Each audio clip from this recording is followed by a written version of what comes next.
नमस्कार सभी को, welcome back to our channel. आज हम स्टार्ट करेंगे MHI 105 की यूनिट नंबर 4 का पार्ट 2।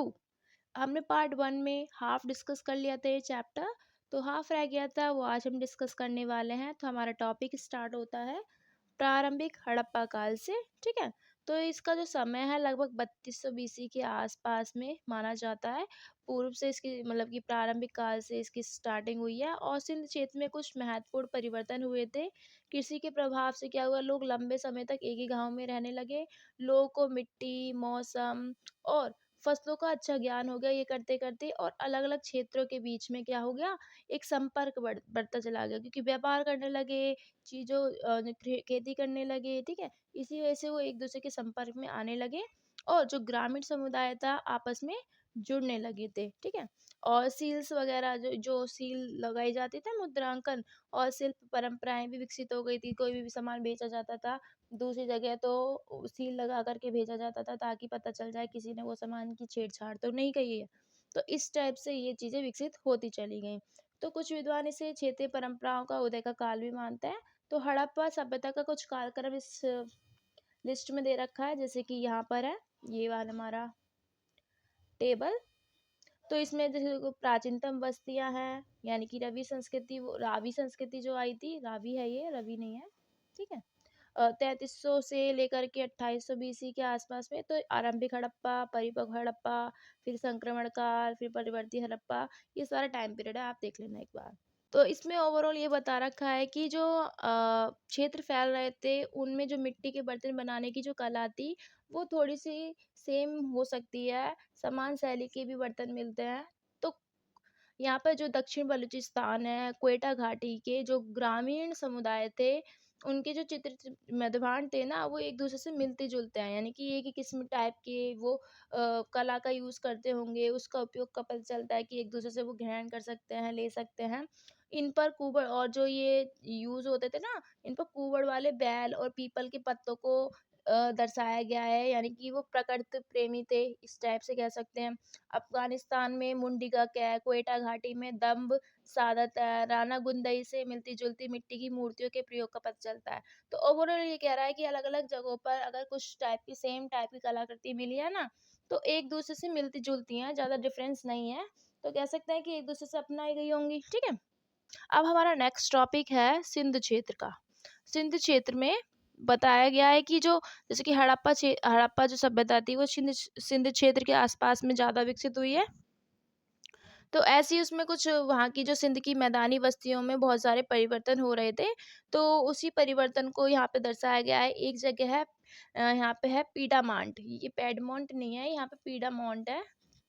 पीडमोंट या पेडामाउंट, जो भी बोलना है आपको। ठीक है, पीडामाउंट अंचल के विकास क्रम, तो अब ये एक क्षेत्र है जो पहाड़ी क्षेत्र का विकास वो कैसे हुआ। तो पीडामाउंट जो है मेहरगढ़ में 3000 BC के आरंभिक भाग में प्रभावशाली विकास क्रम जारी रहा।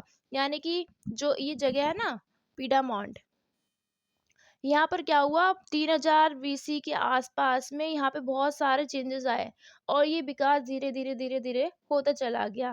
तो यहाँ पे कुछ बस्तियां थी वो बसाई गई, नियोजित ढंग से बसाई गई। ठीक है, और यहाँ पर कम कीमती पत्थरों का साक्ष्य भी मिला है।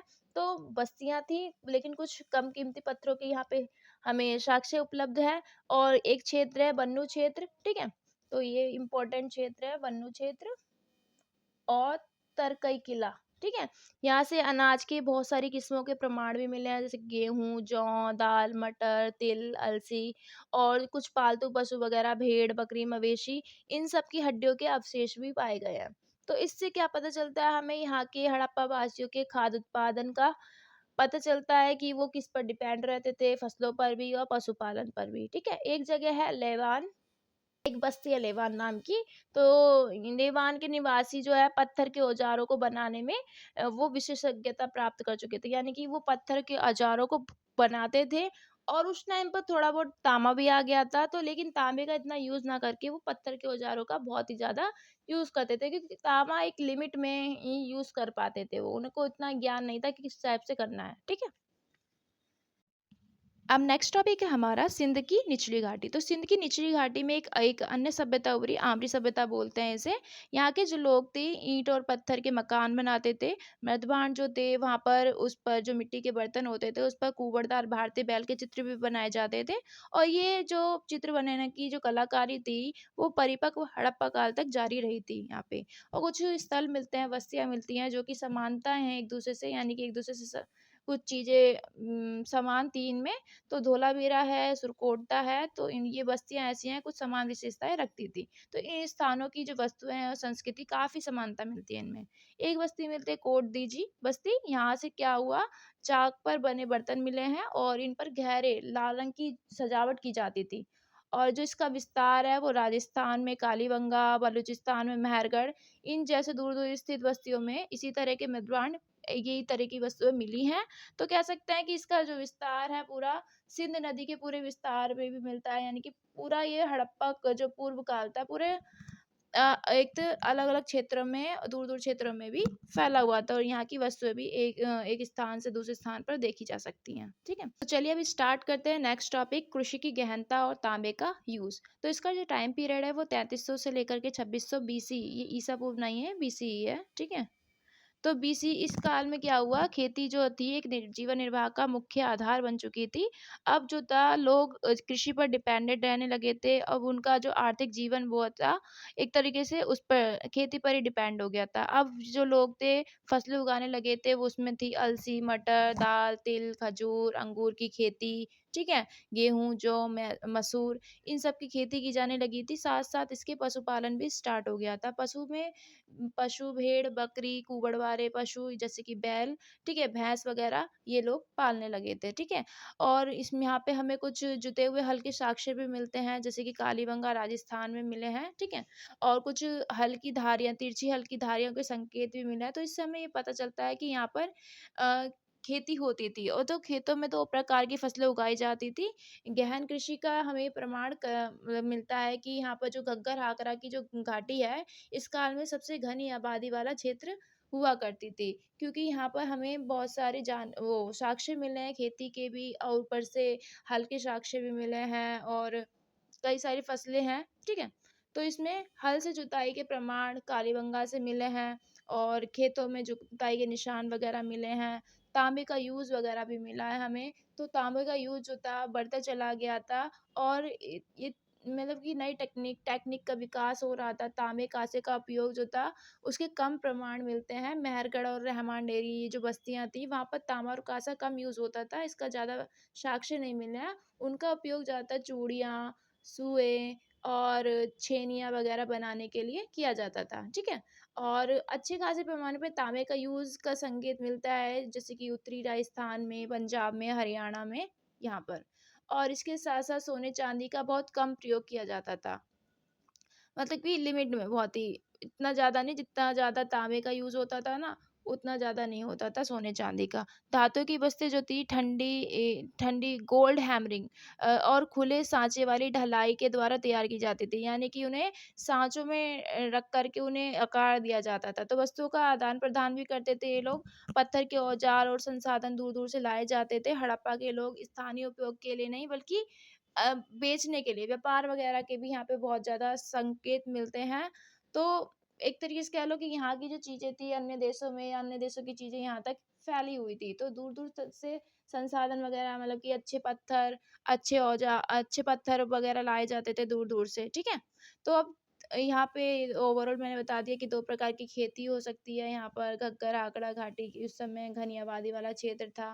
तांबे का उपयोग यहाँ पे जो हमें ये क्षेत्र याद रखना है कि कालीबंगा, ठीक है, सोती सीसवाल, उत्तरी राजस्थान, पंजाब, हरियाणा में। और इसका जो यहाँ से तांबे का उपयोग के साक्ष्य मिले हैं। तांबे का उपयोग किया जाता था औजार वगैरह बनाने में, सुई वगैरह बनाने में, हथियार बनाने में। तो ये सारी चीज़ें तांबे का यूज़ होता है इन चीज़ों में। और ठंडी कढ़ाई, खुले साँचे में डालना, अन्य धातु तो यही है कि टेक्निक यूज़ होती थी अलग-अलग टाइप के औजारों को ढालने में। साँचे वगैरह का यूज़ होता था। ठीक है? उसे ठंडा करके उसमें ढाला जाता था, ठंड तक ताकि उसमें आकार, शेप वगैरह दिए जा सके। अब नेक्स्ट टॉपिक है हमारा बस्तियों की योजना।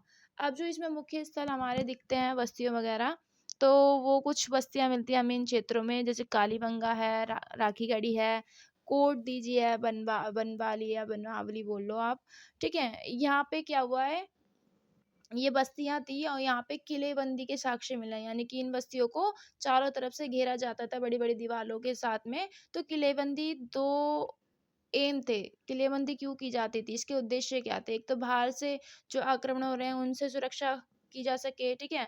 और जनसाधारण लोगों को बाहर रखना होता था, जो आम जनता होती थी उसको अलग रखना होता था थोड़ा, ठीक है। एक तो आक्रमण से दूर रखना, अपने आप को बचाना, और जनसाधारण लोगों को बाहर रखना होता था। इससे संकेत मिलता है कि जो किलों के अंदर जो समुदाय के पास रक्षा करने के लिए कुछ था, यानी कि वो अपनी रक्षा, मतलब कि रक्षा कौन क्यों करेगा, क्योंकि उनके पास बहुत अच्छी चीजें हो सकती हैं, बहुत धन हो सकता है, या कुछ महत्वपूर्ण चीजें हो सकती हैं। तो इसी वजह से वो किलाबंदी वगैरह करते होंगे। तो संगठित एक राजनीतिक व्यवस्था थी वहां पर, शक्तिशाली वर्ग का नियंत्रण था, ठीक है। अब इसमें क्या हुआ, इसमें व्यापारिक गतिविधियां भी वगैरह भी होती थी। तो शक्तिशाली वर्ग को किले की गतिविधियों के नियंत्रण में सहायता पहुंचाते थे जो शक्तिशाली वर्ग था, क्योंकि वो सारी गतिविधियां देखते थे जो भी होती थी वहां पर। ये बाहरी तत्वों पर निगाह रखने में भी मदद करते थे जो शक्तिशाली वर्ग थे।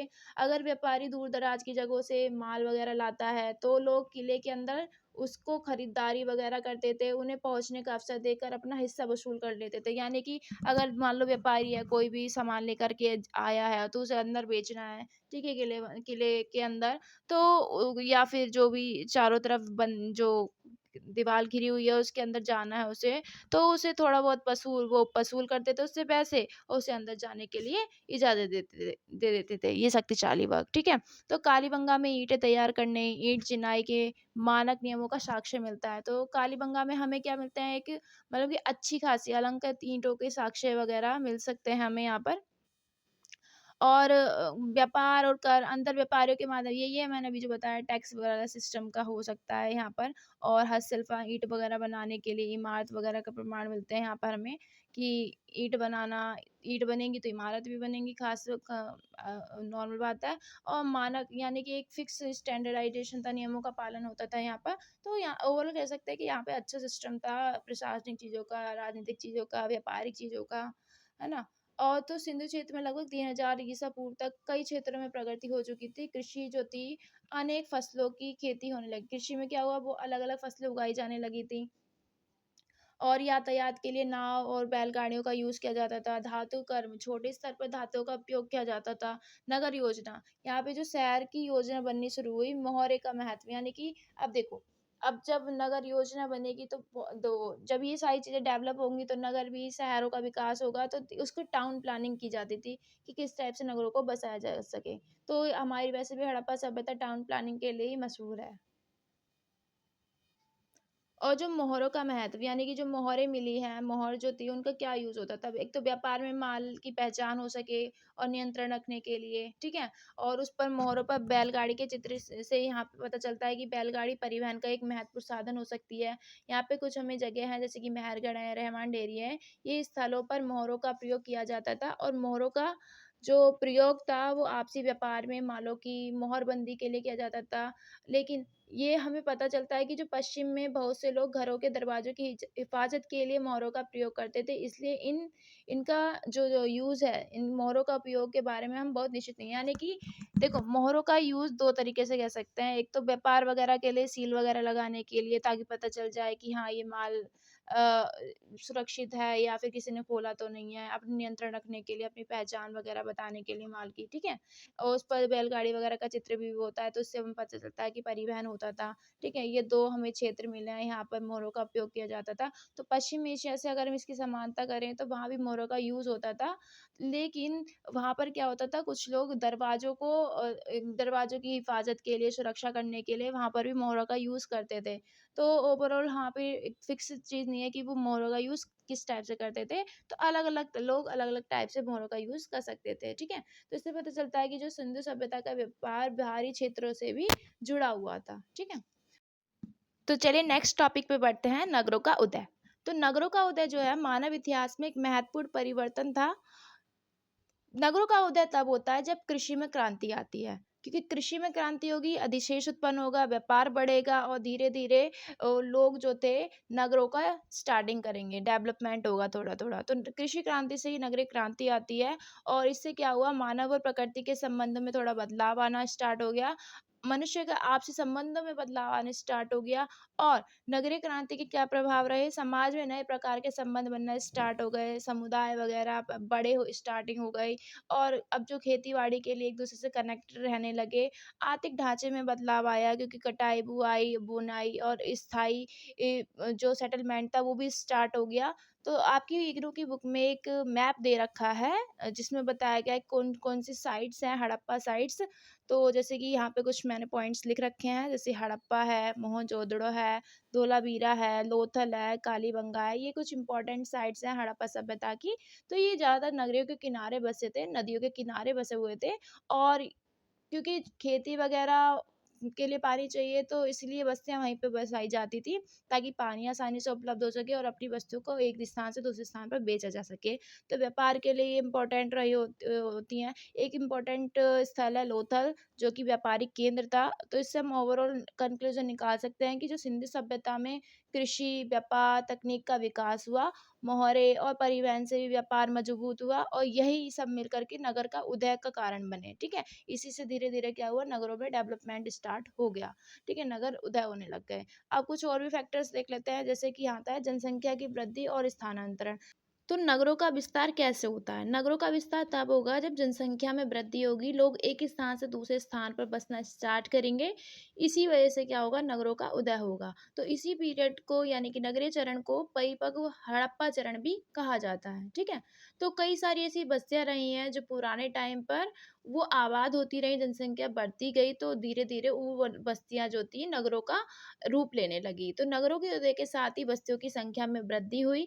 आरंभिक हड़प्पा काल के कुछ स्थल थे, उनके अलावा 80 नई परिपक्व हड़प्पा बस्तियाँ अस्तित्व में आई। फिर बाद में क्या हुआ, उसमें दूसरी तरफ जब परिपक्व हड़प्पा चरण आया तो वहाँ पर 450 हेक्टेयर तक वो क्षेत्र में फैल गईं। तो यानी कि जो परिपक्व हड़प्पा चरण था 450 हेक्टेयर वाला क्षेत्र में फैल गया वो वाली बस्तियाँ और पुराने टाइम पे जो प्रारंभिक बस्तियाँ थी वो केवल 80 हेक्टेयर में फैली हुई थी। तो इसका निष्कर्ष ये कह सकते हैं कि जैसे ही जैसे संख्या बढ़ती है ना लोगों की, वैसे ही वैसे नगरों का विस्तार भी होने लगता है और नगरीकरण में भी वृद्धि होने लगती है।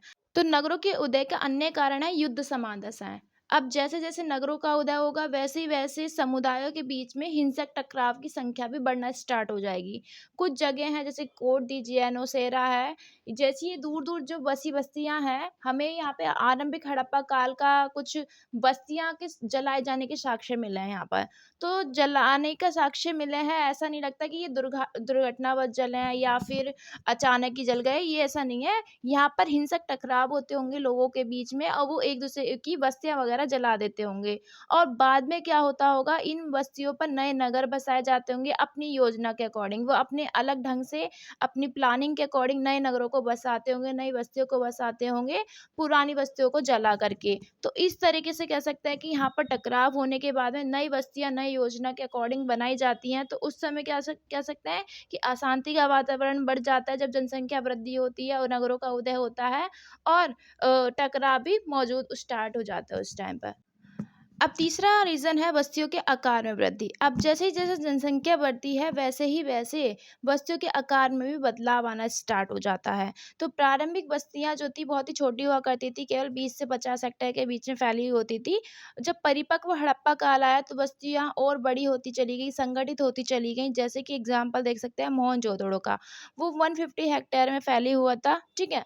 और इसका कारण था जनसंख्या का बढ़ना। जब जनसंख्या बढ़ जाती है तो भूमि का विस्तार भी उसी का एक अकॉर्डिंग होने लगता है, तो उतना ही बड़ा क्षेत्रफल होना चाहिए। तो अब लोग खेती भी करते थे तो क्या होता था उनके खेती और घर दूर-दूर हुआ करते थे, तो क्या करा लोगों ने खेती जहाँ पे करते थे वहीं पर आस-पास अपने क्षेत्रों का विस्तार करना स्टार्ट कर दिया, वहीं पे अपने घर वगैरह बसाना स्टार्ट कर दिया। तो इस टाइप से भी नगरों का, क्षेत्रों का विस्तार होता चला गया, ठीक है? तो वो खेतों के पास में अपने गाँव वगैरह बसा लिया करते थे। तो निष्कर्ष ये कर सकते हैं कि गाँव भी थोड़ा-थोड़ा शहर की तरह ही उसमें शहरीकरण हो रहा था या धीरे-धीरे शहर की तरह ही बनते चले जा रहे थे और बस्तियों का आकार में वृद्धि हो रही थी, ठीक है?